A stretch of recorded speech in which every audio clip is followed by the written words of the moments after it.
50 વર્ષની ઉજવણી વખતે જ્યારે યાત્રા કાઢવાની હતી ને યાત્રા કાઢતી વખતે સાહેબ સરકારી ગાઈડલાઈન એ હતી કે સરદાર સાહેબનું જ્યાં જાહેર સ્થળે સ્ટેચ્યુ હોય ત્યાંથી આ યાત્રાનો શુભારંભ કરવો અને ત્યારે યાત્રા શરૂ કરવા માટે અમે સરદાર સાહેબનું સ્ટેચ્યુ જાહેર જગ્યા ઉપર ક્યાંય અમને ન મળ્યું અમારા માટે બહુ દુઃખની વાત છે. હું પટેલ સમાજનો આભારી છું કે એમના સંકુલની અંદર પટેલવાડીની અંદર સરદાર સાહેબનું પૂરા કદનું સ્ટેચ્યુ હતું ને અમારે પટેલવાડીમાંથી પછી અમે યાત્રાની શરૂઆત કરી. પરંતુ જે વ્યક્તિના આધારે હું ને તમે છીએ, જે વ્યક્તિ હોત તો આજનો ખેડૂત હોત કે ન હોત એ મને ખબર નથી. જે વ્યક્તિ ન હોત તો આજના સનંદી અધિકારીઓ છે એ હોત કે ન હોત એ મને ખબર નથી. એ વ્યક્તિ ન હોત તો કદાચ દેશ હોત કે ન હોત એ મને ખબર નથી. એ વ્યક્તિ ન હોત તો મારો સોમનાથનો દાદા મહાદેવ હોત કે નહીં એ મને ખબર નથી. પરંતુ એ વ્યક્તિનું સ્ટેચ્યુ સાવરકુંડલાના જાહેર માર્ગ ઉપર નહોતું એનો વસવસો દુઃખ મને જરૂર હતું.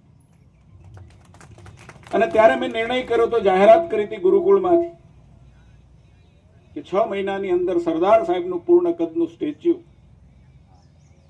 એ અમે સાવરકુંડલાના જાહેર માર્ગની અંદર સાવરકુંડલાના ચોકની અંદર અમે જરૂર પ્રસ્થાપિત કરીશું કે અમારા સાવરકુંડલાના લોકોને પ્રેરણા મળે, નવી પેઢીને એના દર્શન કરી અને સારો જીવન માટેની પ્રેરણા મળે એવું કામ અમે કરીશું. અમે સ્થળની શોધખોળ કરી, ક્યાં સ્ટેચ્યુ મૂકવું જોઈએ, અને ત્યારે અમને એમ લાગ્યું કે શ્રેષ્ઠ જગ્યા એ આ જગ્યા એટલા માટે છે કે 10,000 વિદ્યાર્થીઓ સવારથી સાંજ સુધીમાં અહીંથી પસાર થાય છે. ભારતના ભાગ્ય વિધાતા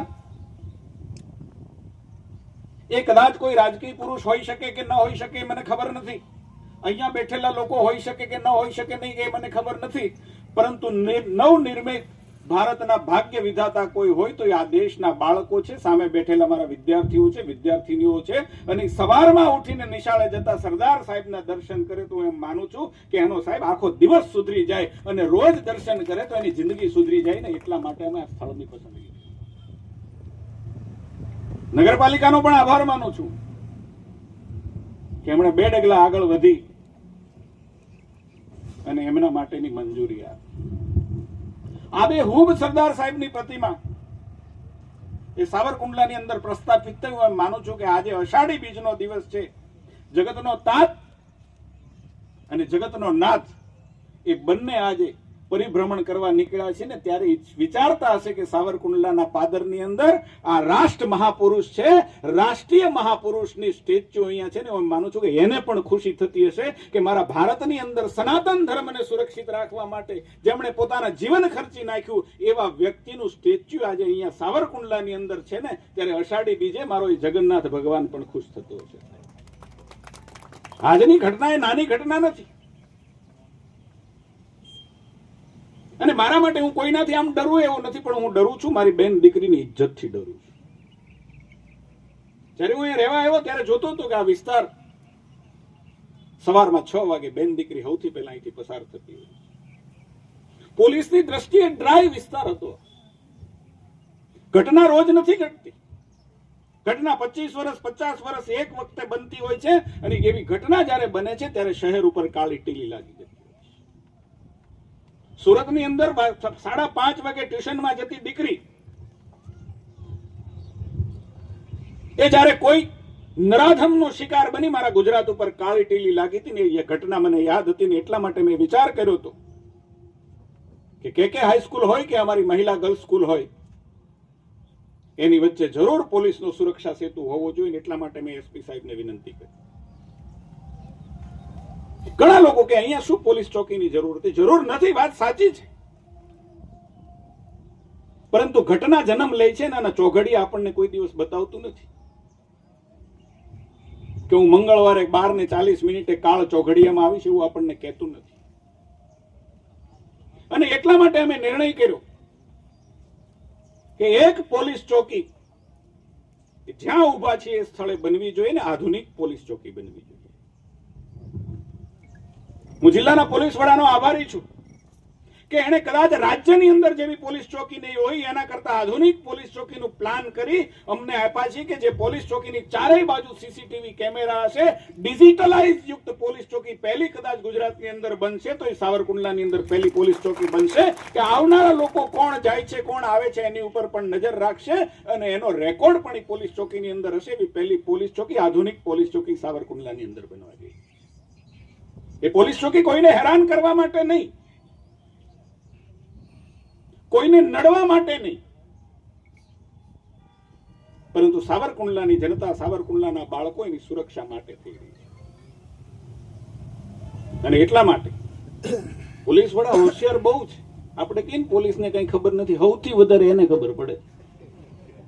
આપણે એને ખાતમુહૂર્તમાં બોલાવ્યા હતા ને બધી વાત આપણને કરતી હતી ને, તમામ વાત આપણને કરતી હતી ને. આપણે એને પોલીસ ચોકીનું કીધું, એને બધું કરીને આપી દીધું, પછી આપણને કીધું બનાવવાની તમારે. જવાબદારી છે આપણી, જનપ્રતિનિધિ તરીકે આપણી જવાબદારી છે. અને હું જિલ્લા પોલીસ વડાનો આભાર માનું છું કે આ જિલ્લાને સુરક્ષિત રાખવા માટે કદાચ રાજ્યના બીજા જિલ્લાના પોલીસ વડાએ ઇનિશિયેટિવ નહીં લીધા હોય એના કરતા વધારે ઇનિશિયેટિવ આપણા પોલીસ વડા ખારજ સાહેબે લીધા છે.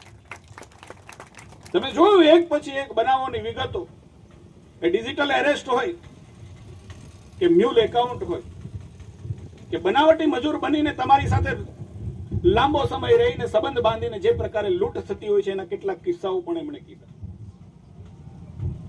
એમને ચિંતાનો વિષય નથી, ચિંતાનો વિષય નાગરિકો માટે છે.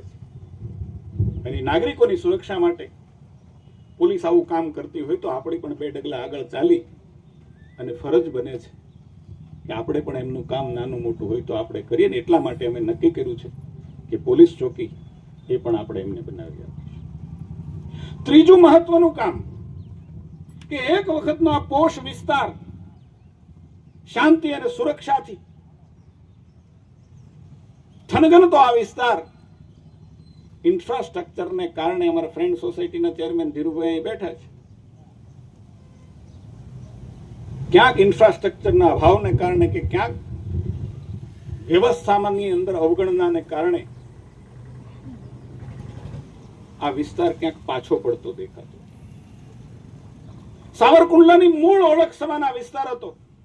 એ વખતના કર્મવાદી લલ્લુભાઈ શેઠની કેટલી સંસ્થાઓ આ વિસ્તારના ટેકરા ઉપર હતી ને એટલે મારા મનની અંદર હતું કે અહીંયા ખૂટતું જે છે એ અમારે કરવું છે. ને એટલા માટે સાવરકુંડલાનો પહેલો આઇકોનિક રોડ એ આપણો અહીંયાથી લઈ અને કબીર ટેકરી ફ્રેન્ડ સોસાયટીમાંથી થઈ અને આપણો જે માલધારી ચોક છે ત્યાં સુધીનો બની રહ્યો છે. મને ખ્યાલ છે કાલથી અહીંયા સાહેબ અમારે પ્રેસ નોટના બહુ શોખીન માણસો છે, એટલા ગુજરાત આખામાં ક્યાંય નથી. હા, એને એવું છે કે પ્રેસ નોટ આપશું એટલે કામ બધું જ થઈ જવાનું. કાલથી શરૂ થશે જેસર રોડ કેમ ન આવ્યો, હાથસની રોડ કેમ ન આવ્યો, પણ હું એટલું જરૂર કહું છું કે જેસર રોડ પણ અવશ્ય આવવાનો જ છે, મેસડી રોડ પણ આવવાનો છે અને હાથસની રોડ પણ આવવાનો છે. કોઈ રોડને અમે બાકી નથી મૂકવાના. હું કાયમ કહું છું સાહેબ, મરવા આવ્યો તો જીવી ગયો છું, અને જીવી ગયો છું, ટકી ગયો તો કાંઈ બાકી રાખવાનું આ નક્કી છે. પરંતુ જે પ્રકારે બજેટના પ્રાવધાનો થશે એ રીતે અમે એને ચોક્કસ કરવાના છે. આજનો મંગલ દિવસ એટલા માટે પણ છે કે મેં આવ્યું હતું ત્યારે કીધું તું કઈ લેવા માટે નહીં, કઈ દેવા માટે આવ્યો છું. સાહેબ 12:39 આજની તારીખે 12:39 મારી માં નર્મદા એ સાવરકુંડલાના સુકનેરા ડેમમાં આજે પધારવાની છે. હું ત્યાં જવાની. 14 કરોડના ખર્ચે એ પાણી, નર્મદાનું પાણી એ આંબાના હાથાની ખોડિયાર અને સુકનેરાની અંદર આજે એનું પહેલું ટેસ્ટિંગ ને આજે વધામણા કરવા અમે 1:30 વાગે ત્યાં જવાના છે. નર્મદાનું પાણી સાવરકુંડલાની શહેરની જનતાને પીવા મળશે. એ તળની અંદર જશે ને તળની અંદરથી પીવા તો મળશે, પરંતુ મારું તમારું જે ધાન પકવતો ખેડૂત છે ને એના ખેતરની અંદર જળ સિંચાઈના માધ્યમથી પણ જવાનું છે. અને જરૂર પડશે તો લોકો કલ્પના કરતા હતા, ટીકાકારો ટીકા પણ કરે કે મહેશભાઈ આ પાળા તો બાંધ્યા રિવરફ્રન્ટના, પણ પાણી ક્યાંથી લાવશે? અમે પહેલા એનો વિચાર કર્યો છે. હું કોઈ કામ વિચાર્યા વગર નથી કરતો, લોંગ ટર્મ વિચાર કરીને અમે આયોજન કરીએ છીએ. એ રિવરફ્રન્ટ પણ ભરાશે, જરૂર પડશે તો એમાં નર્મદાના નીરથી પણ ભરાશે. આ આગવું આયોજન અમે કર્યું છે. અને આજે 5મી વાત અમે એ કરવા માટે આવ્યો છું કે બરાબર 2 વાગે અમદાવાદથી આઈ હબ આપણું એના અધિકારી પણ અહીંયા આવવાના છે. અમારા મનની અંદર એ ચિંતાનો વિષય છે કે મારી મા બેન એને જે કેન્સર ડિટેક્ટ થાય છે એ કેન્સરમાંથી મારી મા બેન દીકરીને બચાવવી છે. એટલા માટે અમે માસ સ્ક્રીનિંગ, બહેનો માટેનું માસ સ્ક્રીનિંગ અમે હાથ ઉપર લેવા માંગીએ છીએ કે જેનાથી અકાળે મારી કોઈ નાના બાળક છે એની માતાને, કોઈ માવતર છે એની વાલસોઈ દીકરીને, કે ઘરનો આધાર બનેલી મહિલાને અકાળે કોઈ દિવસ મૃત્યુને પામવું ન પડે. એટલા માટે અમે માસની અંદર આ કેન્સર સ્ક્રીનિંગનો પ્રોગ્રામ અમે લેવાના છીએ. એના માટે મેં 2 વાગે બોલાવ્યા છે કે હોસ્પિટલની અંદર. કેટલાક બહેનોને પણ મેં કીધું છે કે એમાં તમે કામ અમારે એ પણ કરવું છે કે આપણી વિરાસતનું ગૌરવ પણ અમારે વધારવું છે. કામ અમારે ઇન્ફ્રાસ્ટ્રક્ચરનું વિકાસનું પણ કરવું છે. કામ અમારે પાણીનું પણ કરવું છે. કામ રોડ રસ્તાનું પણ કરવું છે. કામ અમારે પ્રજાની સુરક્ષાનું પણ કરવું છે. અને કામ અમારે રોગથી પીડાતી એ આપણી પ્રજા છે એને મદદ કરવાનું પણ કરવું છે. આ ધ્યેય સાથે સાબરકુંડલા ખૂબ આગળ વધી રહ્યું છે. ઈશ્વરના આશીર્વાદ અમારા ઉપર છે સાહેબ. અમારી નગરપાલિકાની 25 લોકોની ટીમ, બેન નૈનાબેન કાપડિયા અને નૂતનબેન અને ભાઈ જિગ્નેશભાઈ સહિત અમારી 5 લોકોની ટીમ, ભાઈ અરવિંદભાઈ મેવાડા અને ભાઈ